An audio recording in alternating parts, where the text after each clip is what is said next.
फार महत्वाचं आहे. आता तुम्ही गावातून निघालात, ट्रेनिंगला आलात, निघाल्या बाईसाहेब आता तालुक्याच्या ठिकाणी ट्रेनिंगला निघाले रावसाहेब. आता बऱ्याच लोकांनी बघितले तुम्हाला जाताना, निवडी झाल्यावर मी बऱ्याच गावात चर्चा झालेली आहे का नाही? म्हणजे माणसं सुखासुखी जगू देत नाहीत. काम करणाऱ्याला 100 अडचणी आहेत.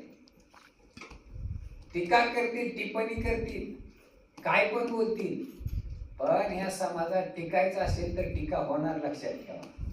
आणि टीका होईल म्हणून आपलं ध्येय आपण विचलित करायचं नाही किंवा आपण त्या ध्येयापासून दूर जायचं नाही.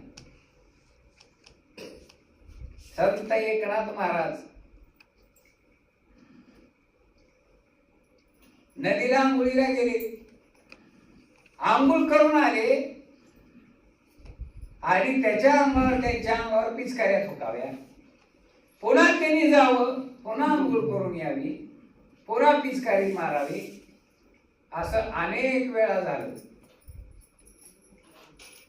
आणि ज्यावेळेस जो थुकत होता त्यांनी त्यांना प्रश्न विचारला की मी एवढे वेळ थुकलो, आता नुसतं गाडीत जाताना किंवा रस्त्याने जाताना असा धक्का लागला तर कार म्हणतो माणूस, मार झाला का, मस्ती आली काय?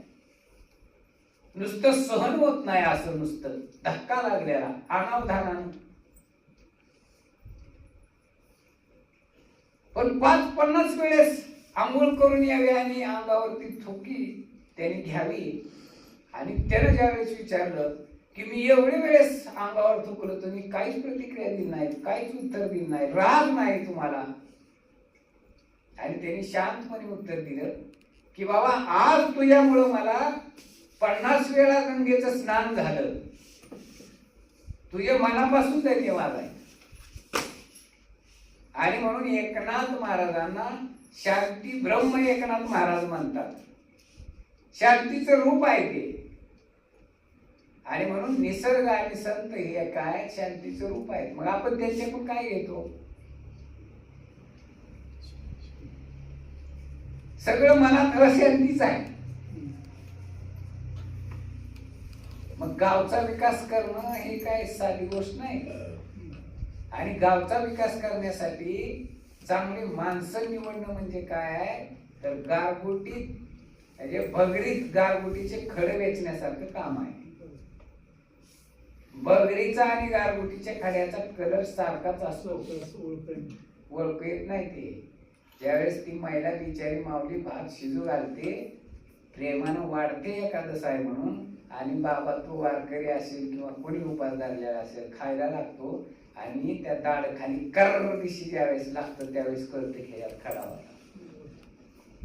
तसं गावचा विकास करायचा असेल तर चांगल्या विचाराची, चांगल्या आचाराची आणि चांगल्या ध्येयाची माणसं निवडणं म्हणजे बगरीत गारगुटीची खडं निवडण्याचं काम असतं आमच्यासारख्या संस्थांना. कारण तुमच्याकडून गावच्या विकासाचं काहीतरी भलं होणार आहे. तुम्ही गावासाठी काहीतरी त्याग करणार आहे, समर्पित भावना तुमच्यामध्ये आहे, निष्ठा तुमच्यामध्ये आहे, आणि ते तुम्ही करू शकताय. इथं वय महत्वाचं नाही. आता ती बाबा एकदम वयस्कर आहे,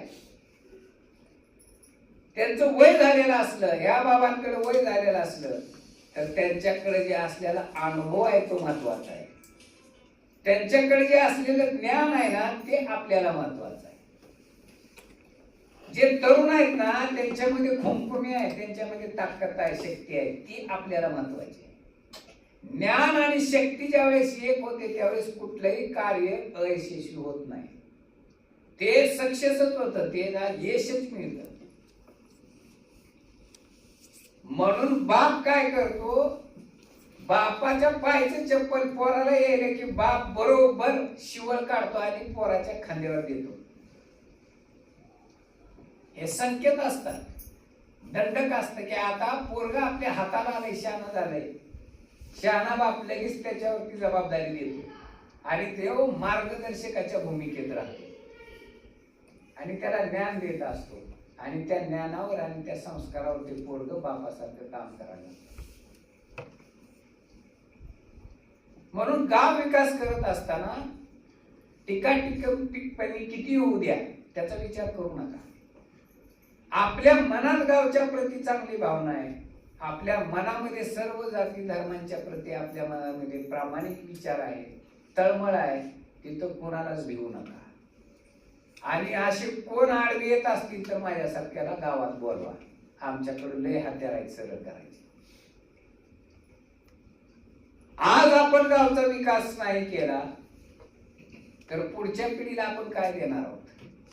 आयुष्यभर आई बाप कष्ट करते, आयुष्यभर लेकरा बाळासाठी झटते, आणि लग्न झालं पोरग आणि त्या प्रॉपर्टीच्या वाटणीच्या वेळेस